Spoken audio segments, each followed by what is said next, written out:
This is 7 National News, and in our top story, His Highness Sheikh Mohammed bin Rashid Al Maktoum, the UAE Vice President, Prime Minister and ruler of Dubai, chaired a cabinet meeting today which saw the adoption of a draft law on combating commercial fraud. On a social networking site Twitter, the ruler of Dubai revealed that the proposed law looks to protect markets, preserve rights of consumers and traders, as well as impose tougher penalties for fraud violations. This includes all types of commercial fraud, including misleading adverts. He added that they also adopted a draft law on combating human trafficking, with the aim of having tougher penalties and more protection for victims, including lawyers and psychotherapy.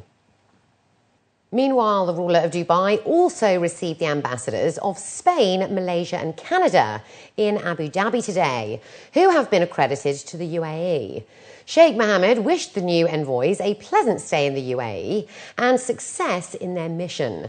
Additionally, the ruler of Dubai also received Ibrahim Al Saad Al Ibrahim, the ambassador of Saudi Arabia to the UAE, at the presidential palace.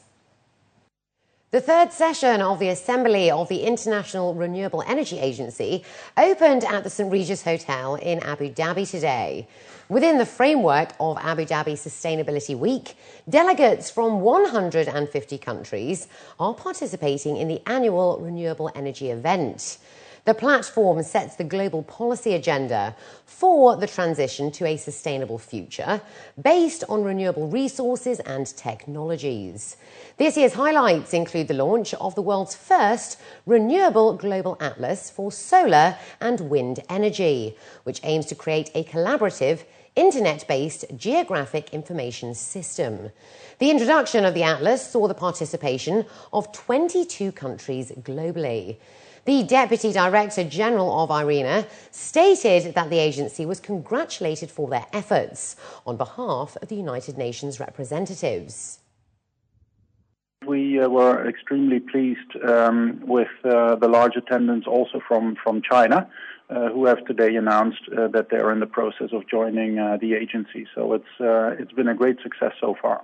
Well, one of the highlights was also an address that was conveyed by the Under-Secretary General of the United Nations on behalf of the Secretary General Ban Ki-moon, who congratulated the agency on its achievements and also basically confirmed the role of IRENA as the hub in the process of sustainable energy for all, which is a worldwide process led by the United Nations Secretary General.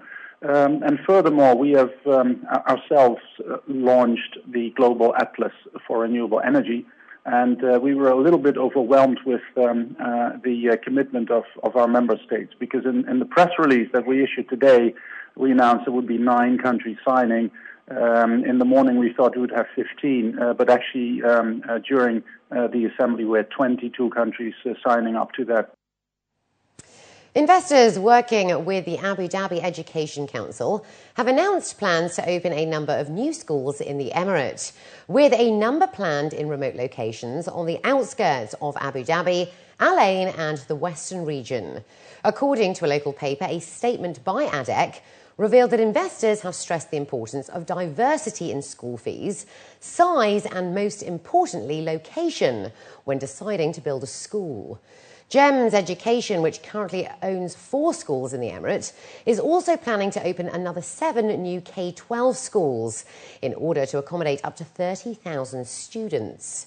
Additionally, Al Rabah Primary School has applied for new schools, as well as the Abu Dhabi Indian School and the Global Schools Foundation, based out of Singapore, in order to build 5 British and Indian K-12 schools, providing over 10,000 seats. People looking to travel through Abu Dhabi who are on a travel ban list due to unpaid fines will soon be able to still catch their flights through the Injaz Centre. According to a local paper, the Abu Dhabi Judicial Department has announced the setup of Injaz at the capital's airport, so that people banned from leaving the country on the basis of court orders can pay off their fines there and then. Those who find out they are on the banned list currently have to go back to court to proceed with clearing their travel bans and therefore miss their flights. The in-jazz service will operate 7 days a week, 24 hours a day, and will offer copies of verdicts and court documents. And finally, looking to other news now, visiting the UAE for Abu Dhabi's Sustainability Week, Rami Badawi hopes to inspire like-minded students with the creation of his hybrid electric three-wheel vehicle. At the age of 15, Badawi had a passion for cars and the aesthetic factors that came with them.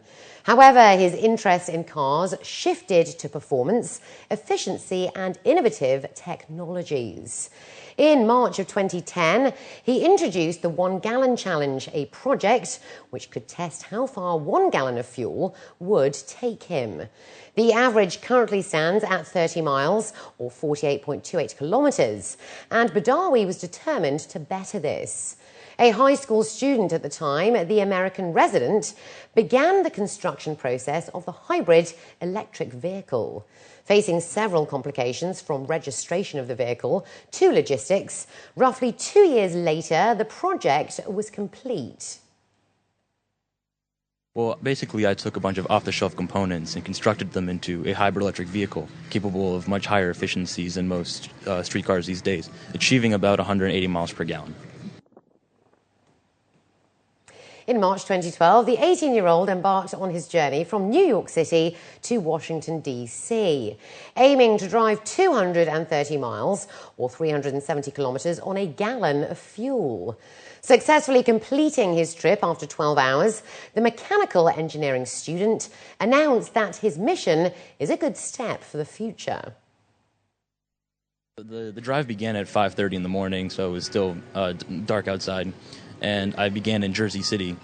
And the first 2 hours was actually very discouraging, as I only, going through the city, I only went through about a total of 15 miles, but it took 2 hours and depleted my batteries almost completely. So I was very discouraged at that point and obviously very tired, having not slept the night before. But once I started to get on some of the slightly bigger roads where the speed limit was about 40 miles an hour, the car began to perform very efficiently. And it was, although it was a long drive, the total drive was about 12 hours long, and I stopped about 4 times along the way. It was a very rewarding experience.